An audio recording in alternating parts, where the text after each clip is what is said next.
Well, now really, when we go back then to falling in love and say it's crazy, falling, you see, we don't say rising into love. There is in it the idea of the fall. There is always a curious tie at some point between the fall and the creation.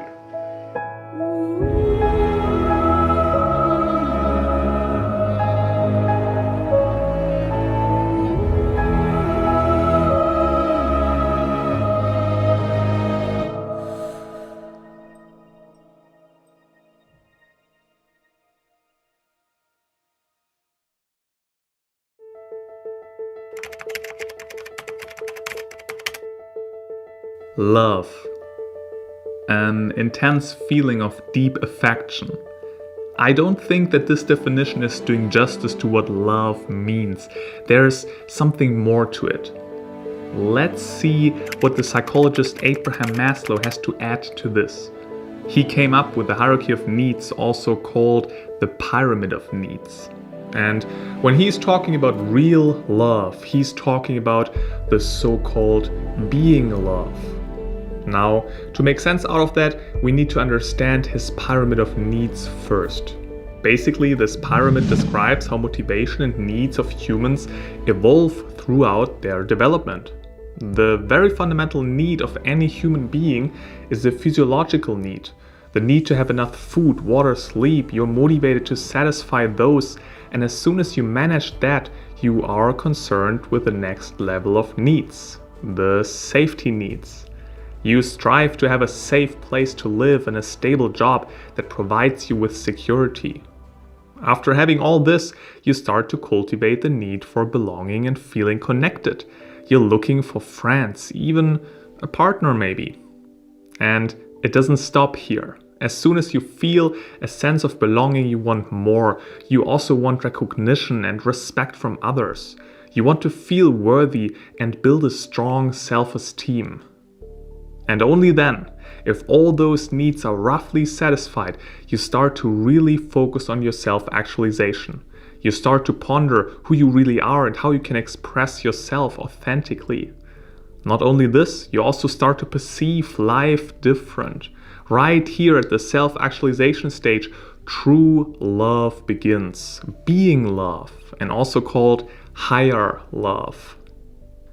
Every love below that stage can be considered to be a deficiency love. In all those stages below, you feel incomplete. You're looking for something external, outside of yourself. You really need a safe place. You really need others to include you and respect you. You are having a deficiency and you're trying to fill it. In this state of mind, love is simply a means to an end. It helps you to feel worthy and good enough. It provides you with a sense of safety. You love the other person for what you get.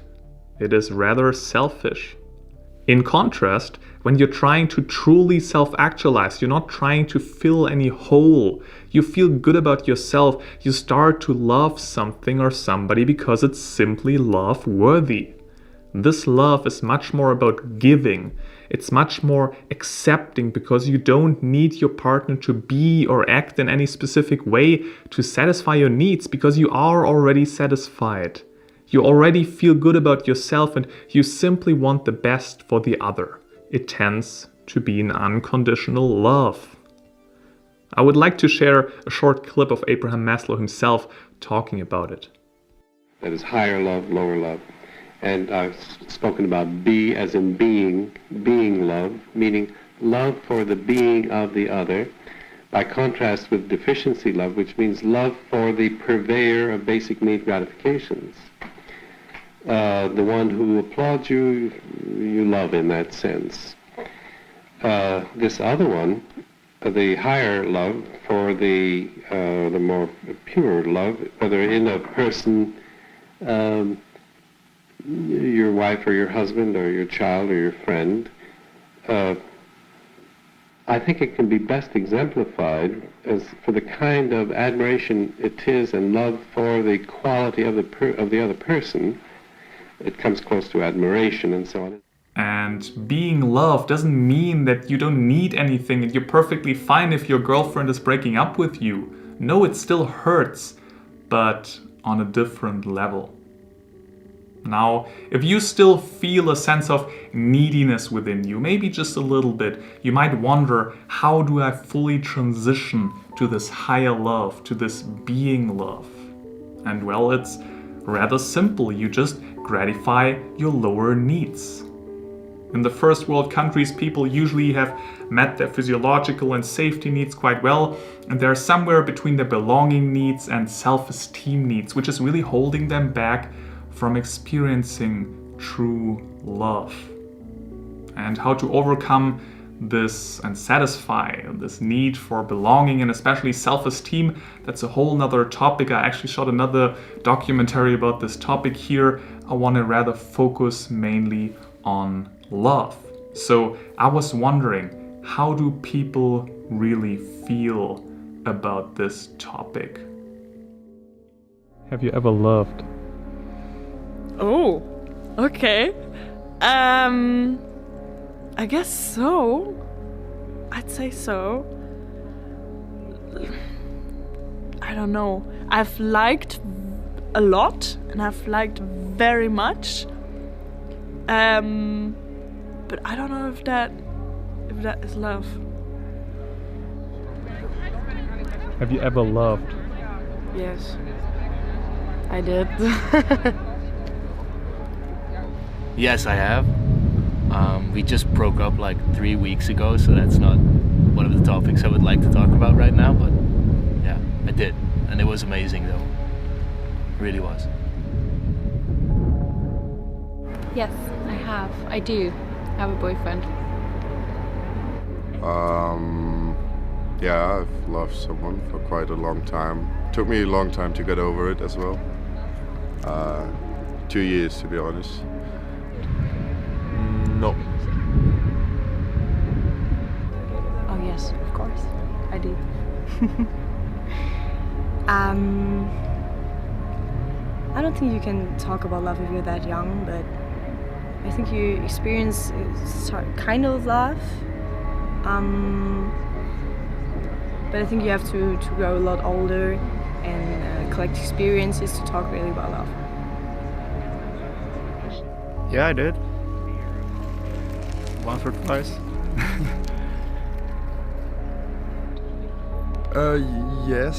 Yes, of course. Who doesn't love somebody or something? Yes, a lot, and also in very different ways. And I think a nice love is a love where you are in a very balanced position and you can really give that love to the person. And I think the circumstances in different loves differ, but if you're lucky, you find yourself in a position where you're loving and you can also give it to the person and it becomes a nice thing. Yes. I wouldn't say it was love, it was like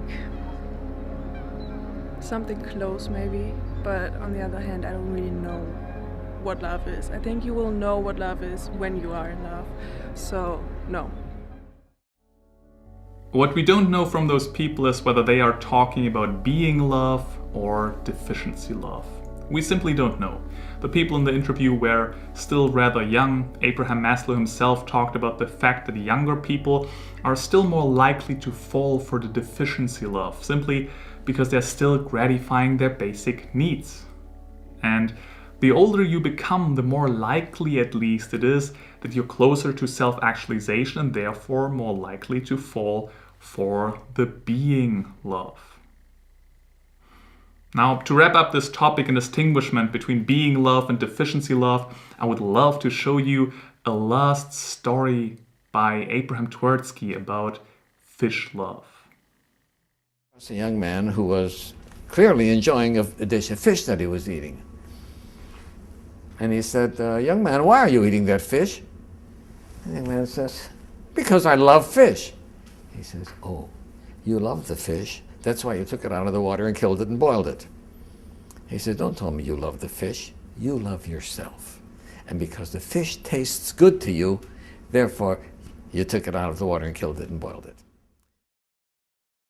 Falling in love is not something that you do with everybody. It seems like everybody has their certain preferences. So what is your preference? Some people say that the opposite attracts, others say that people are more drawn towards similarities, and research is quite clear about that. Similarities attract. I mean, imagine you're standing on a party talking to a guy or a girl and you realize, oh, you don't like reading books? Well, I love reading books. Oh, but you play chess and I don't. That's great. You would probably not say something like that. But if you talk to somebody and you realize you both are speaking German, you both love coffee and you love traveling and backpacking, that's great. That connects. Probably you will meet up for a coffee next week. So similarities is always something that is the foundation of bonding and connection. If it's a friendship or a partnership, it doesn't matter. And yes, some things are complementary. For example, you're in a partnership and you realize, oh, the one person would love to have a career and go out and bring home most of the money, and the other person would love to raise the kids. Perfect. There's some complementarity here, but generally similarity attracts. So it's very important also that you know yourself. Who are you? Also, what are your core values? If you value freedom and personal growth, I think it's beneficial if your partner does so too. Let's say you want to travel maybe once a year for a week on your own because you love this freedom part. If your partner also values freedom, he or she will understand that. She or he won't be jealous about it. And if your values are totally different, there will be quite some friction. And it's the same with what makes you feel loved. Gary Chapman, he shared in his book, The 5 Love Languages, the idea that there are basically 5 main channels how you communicate love. And we all have those within us. It just depends how strong and how much we value them. What's our priority also here? Some people value very much physical touch, which is not only about sex. It can be just about a loving hug or just touching the other's shoulder.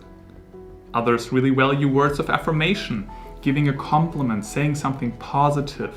The verbal part is very important here. Others love receiving gifts. You might say how superficial, which just points towards the fact that you don't value this love language so much. And it doesn't mean that you don't like gifts, you still like them, but it depends how much do you feel loved if you receive a gift. Others love the acts of service. If somebody is doing something for you, cooking something for you, for example. Do you feel loved by that?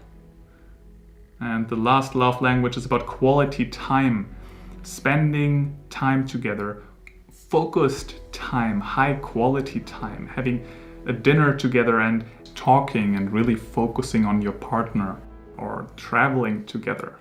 Knowing about this concept and knowing about your love languages can be very insightful. And also if you have already a partner, to double check what are your love languages, what are his or her love languages. So I'm challenging you to sit down and prioritize those 5 love languages and rate them on a scale from 1 to 10. How much do you feel loved by each love language? There is, for example, Olivia and Jaden. And Olivia complains, you only touch me but never really tell me that you love me. Obviously, Jaden's love language is physical touch, but Olivia's is words of affirmations. They don't know that. But after figuring this out, Jaden will much more often tell Olivia how he feels. Or let's imagine Olivia's love language would be receiving gifts.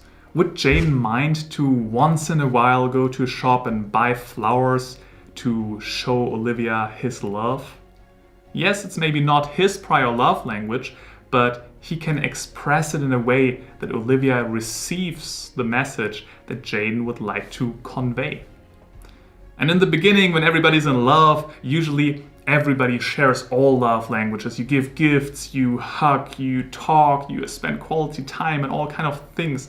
But over time, after this passion declines a little bit, this is when the authentic love languages come up, and this is then when sometimes some friction is coming up. Now, to trust oneself to be capable of love, to bring up love, in other words, to function in a sociable way and in a creative way, is to take a risk. It's a gamble. Because you may not come through with it. And in the same way, when you fall in love with somebody else, or you form an association with somebody else, and you trust them, they may, as a matter of fact, not fulfill your expectations. But that risk has to be taken. The alternative to taking that risk is much worse than trusting and being deceived. You have to take risks. There will be disappointments and failures and disasters as a result of taking these risks, but in the long run it will work out.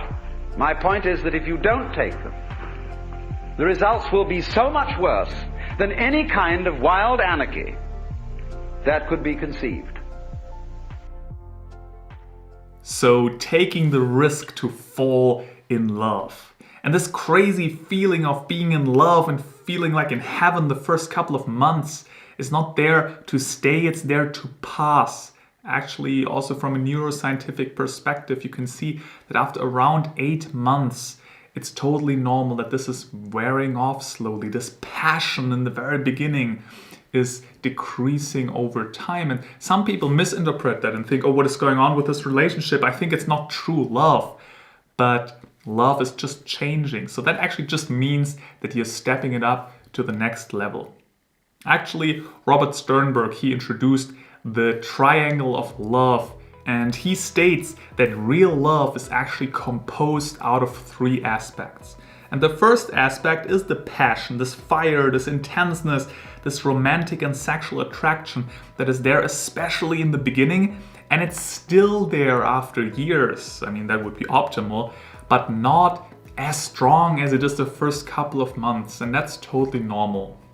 Another aspect is the intimacy. Feeling attached, close, and connected to somebody, really liking somebody. And according to Sternberg, yes, commitment is also one out of those 3 parts of love. It means being loyal, making short-term but also long-term decisions together and plan the future. Commitment is a crucial aspect to make love work on the long term. You know, love is an incredible thing, and we don't know love like we should. We always talk about, I have unconditional love.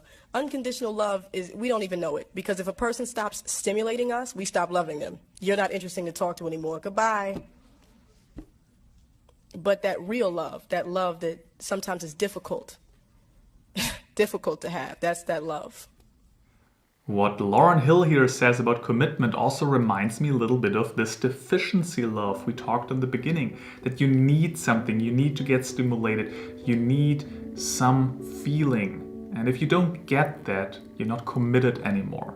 So if you're experiencing this being love, it's much more easier also for you to commit, because you don't need anything, and if you don't get this, you're not committed anymore. No, you tend to be more loyal, and not in a needy and attached sense, but more in a totally different and more mature sense.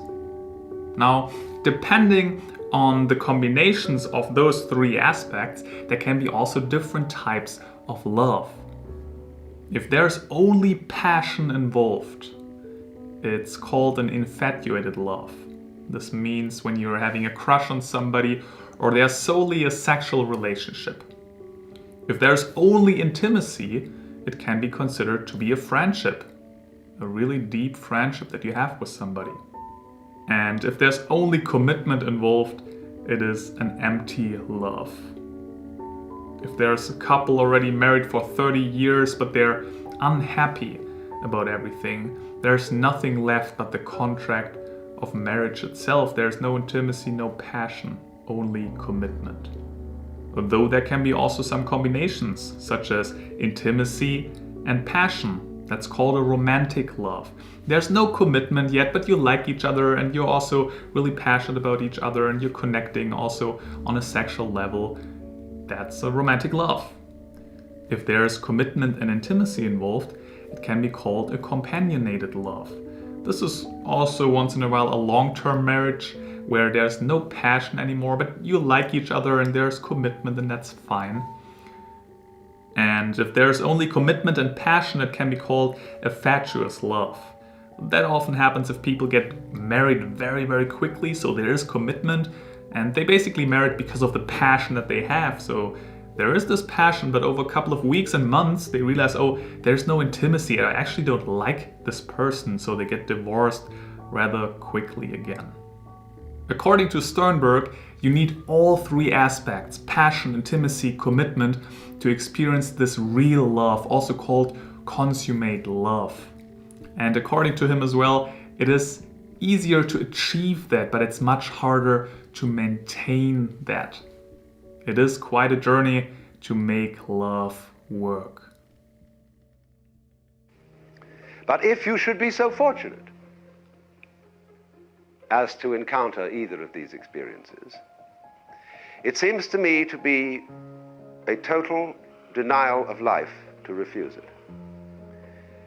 Well, now really, when we go back then to falling in love and say it's crazy, falling, you see, we don't say rising into love. There is in it the idea of the fall. And goes back, as a matter of fact, to extremely fundamental things. That there is always a curious tie at some point between the fall and the creation. Taking this ghastly risk